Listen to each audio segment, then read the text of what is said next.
Welcome back to Free Speech Friday. Right now, there's a clip going viral from a conference hosted by the Jewish Federations of North America that is so appalling and depraved that it's hard to believe it's real. Former Obama White House aide and Obama and Hillary Clinton speechwriter Sarah Hurwitz said this. I think that since October 7th, but really before then, there have been huge shifts in America on how people think about Jews and Israel.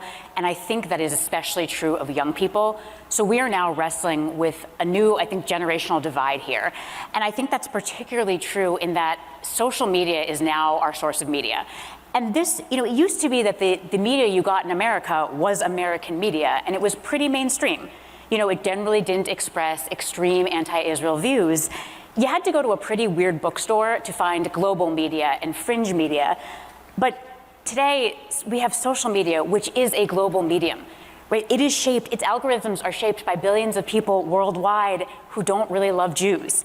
And so while in the 1990s, a young person probably wasn't going to find Al Jazeera or someone like Nick Fuentes, today, those media outlets find them. They find them on their phones. It's also this increasingly post-literate media, less and less text, more and more videos. So you have TikTok just smashing our young people's brains all day long with video of carnage in Gaza. And this is why so many of us can't have a sane conversation with younger Jews, because anything that we try to say to them, they are hearing it through this wall of carnage. So I want to give data and information and facts and arguments, and they are just seeing in their minds carnage, and I sound obscene. And, I think, unfortunately, the very smart, bet that we made on Holocaust education to serve as anti-Semitism education, in this new media environment, I think that is beginning to break down a little bit. Because, Holocaust education is absolutely essential.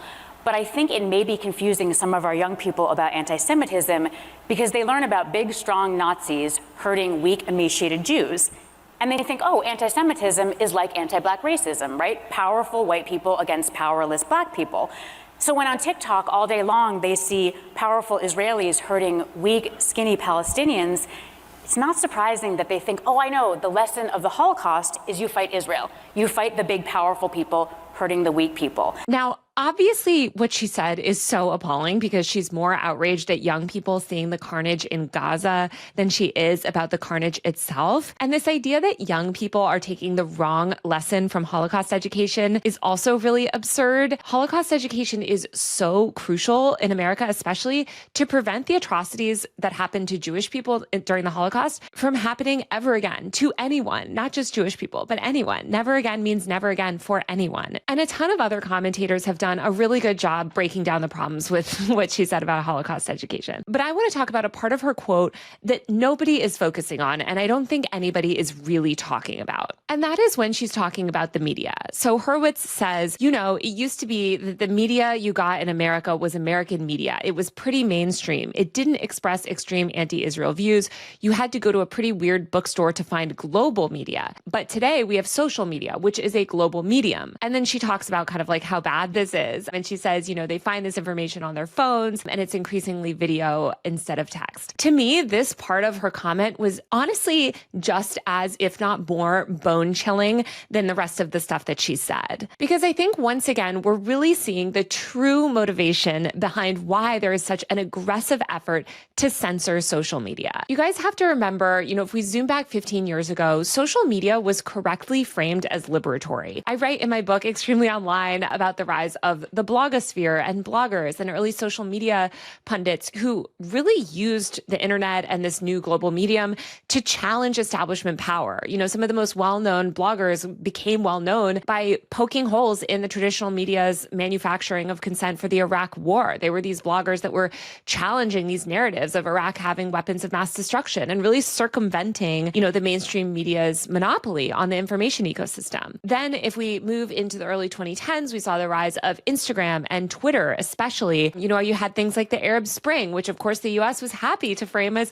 liberatory, oh wow, Arab people, revolting against their leaders. How amazing, right? Like American powerful leaders were like, we love that. And you saw, honestly, Donald Trump's rise to presidency, which Donald Trump himself is very anti-democratic, but his rise and this sort of anti-institutionalism and the grassroots nature of his rise was indicative of this more like democratized internet, internet, where these powerful groups like the DNC and the RNC don't necessarily control who, the next political candidate is in a presidential race. So the internet is sort of democratizing things. It's upending power. Alongside of social media, we have the rise of digital media. So you have outlets like Vice and BuzzFeed News and just this whole new media ecosystem that's challenging the hegemony of traditional establishment media like CBS News, the New York Times, et cetera. Once Trump is elected, basically the entire mainstream media apparatus is able to sell this sort of reactionary narrative to liberals. So they say, oh, you guys thought that social media and the internet was liberatory? Well, look, it just brought you Trump. Isn't that so bad? Now there's misinformation on here. We need to censor the internet. We need to ban things. You saw the rise of the techlash in the second half of the 2010s, where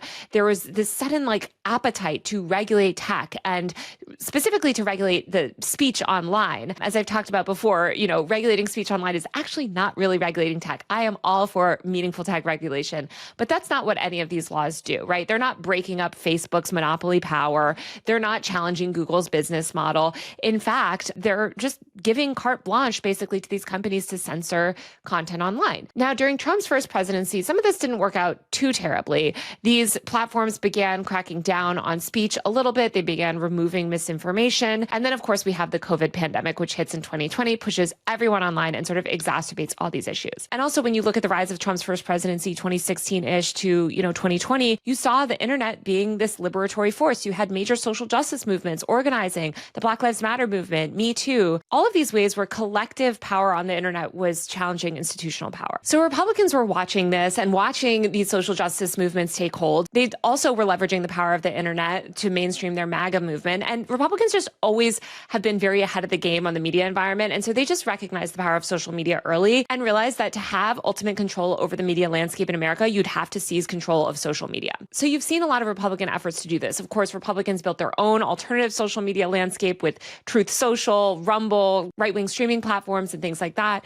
And then you have Elon Musk's takeover of Twitter. You have conservative figures trying to get more and more influence over Facebook, and basically them seizing more and more control over our online ecosystem. Of course, the TikTok ban is part of this as well. Establishment Democrats, meanwhile, in 2020 especially, also start to see this liberatory power of social media. They see the Black Lives Matter movement rising online. They see this sort of collective power online. And they notice that a lot of that grassroots power is challenging the Democratic establishment. And they don't like that. So they already start to sort of crack down. They want to crack down on speech. Joe Biden begins cracking down on speech when he takes office in 2021, starts censoring accurate information about COVID's long-term harms. I've written about this, and there's been much covered how he put pressure on some of these social media companies to censor accurate information about COVID's dangers, information about long COVID, information about the limitations of our current vaccines, which you should get. We're very pro-vax here, but vaccines, don't stop transmission. And the Biden administration falsely claimed that they did. So you started to see these tensions come more and more to a head. Then we had October 7th, 2023, when Hamas launched their attack on Israel after this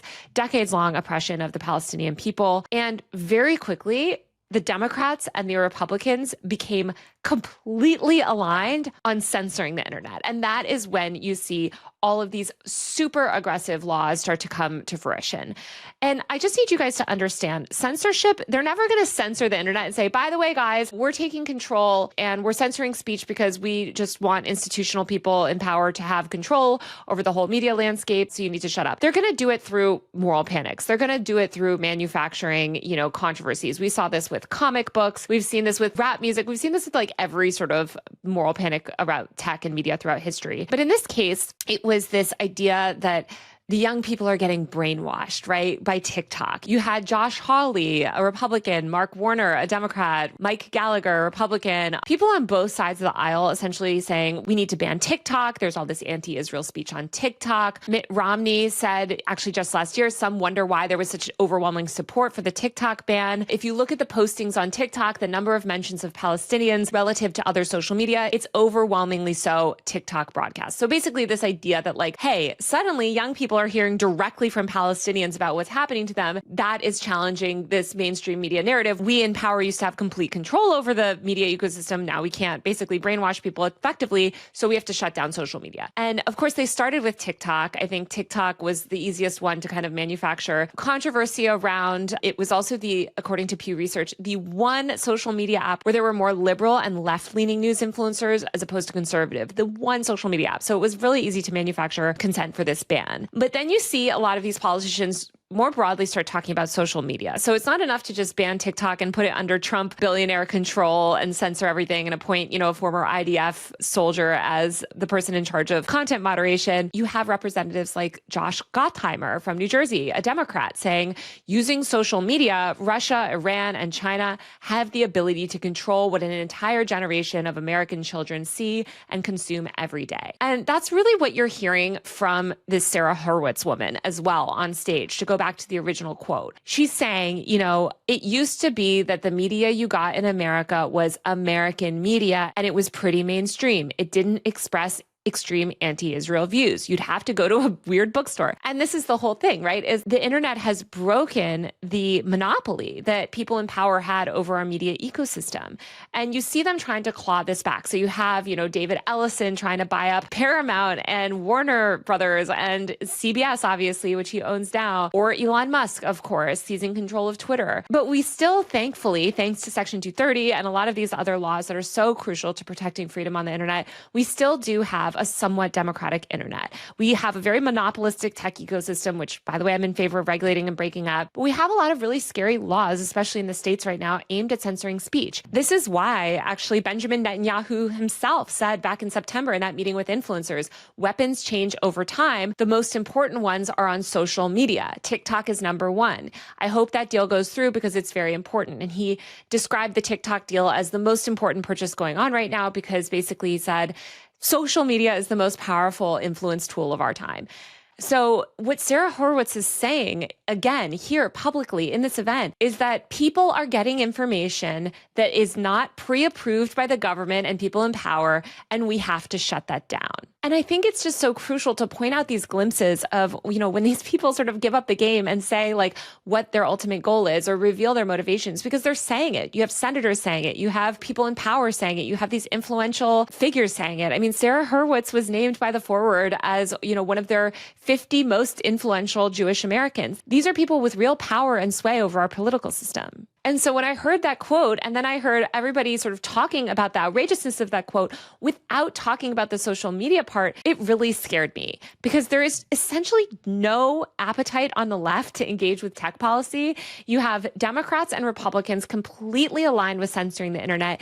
And then you have these stupid leftists that basically end up buying into this censorship ideology, thinking that it's somehow cracking down on big tech. And I've made so many videos in this series about why that's not the case, why actually dismantling Section 230 would actually only entrench monopolistic corporate power, how it would hurt our ability for grassroots organizing online, and all of these other things. But I really want people to kind of listen to that part of the Sarah Hurwitz quote again and think critically, because we're seeing this moral panic, especially around social media right now. I was just reading the latest New York Mag cover story, which is atrocious in my opinion. And there's all these stupid narratives saying that social media is making us dumber. Social media is destroying, it's rotting the kids' brains, all the stuff that they claimed about novels, comic books, television, etc. The media claimed back in the day that actually Walkman, listening to music on the go, was altering kids', brain chemistry. All of these moral panic narratives are the same, but moral panics are how we get censorship.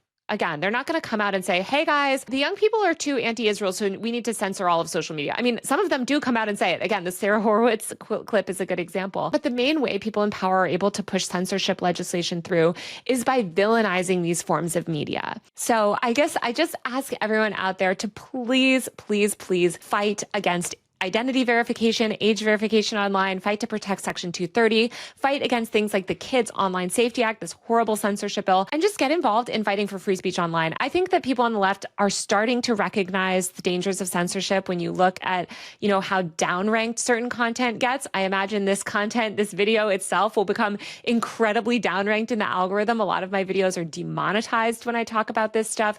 There's so much institutional pressure, even from these tech companies, again, because of pressure from the government, to censor speech that they don't like. And so we have to fight for a free and open internet and fight against these monopolistic tech platforms as well by actually meaningfully regulating them, by passing things like data privacy laws. And I hope you guys can start listening as well when you hear quotes like this and you hear people villainizing social media. Think about what is their goal? Why is the entire mainstream media right now uniting behind this idea that we need censorship, we need age verification, we need to ban everyone under the age of 18 or 16 from accessing the internet. It's not because they care about young people's mental health. They don't. If they did, they would pass tons of other things. 1 of 6 kids lives below the poverty line. You know, we have rampant gun violence. There are so many things that these lawmakers could do to help kids' mental health or to help their test scores or whatever. COVID, for example, we don't even do any disease mitigation in school, and we're repeatedly infecting kids with a neuroinvasive, dangerous virus that causes cognitive decline. Okay. There's no interest in actually preserving young people's minds or mental well-being or anything like that. The goal is to seize back control of our media and information ecosystem. That's what all of this is about. And I think you see it on display clearer than ever when you listen to comments like the ones that Sarah Hurwitz made. So thanks so much for tuning in to this week's Free Speech Friday. I know this was a little bit of a different one. It was a little bit off the cuff compared to other stuff. I just kind of wanted to rant about this clip because I felt like nobody was paying attention to the most important part of it. Please, please, please support me on Patreon via the link below or buy a paid subscription to my tech and online culture newsletter, usermag.co. That's usermag.co to support my work. As I mentioned before, this censorship stuff has really affected me and my channel. A lot of my videos get demonetized. A lot of them get significantly downranked in the algorithm anytime I mention things like Israel or Palestine or things like that. So every single dollar of support just makes such an incredible difference and ensures that I can continue to cover these issues. I'll be back next week with a brand new episode of Free Speech Friday. See you then.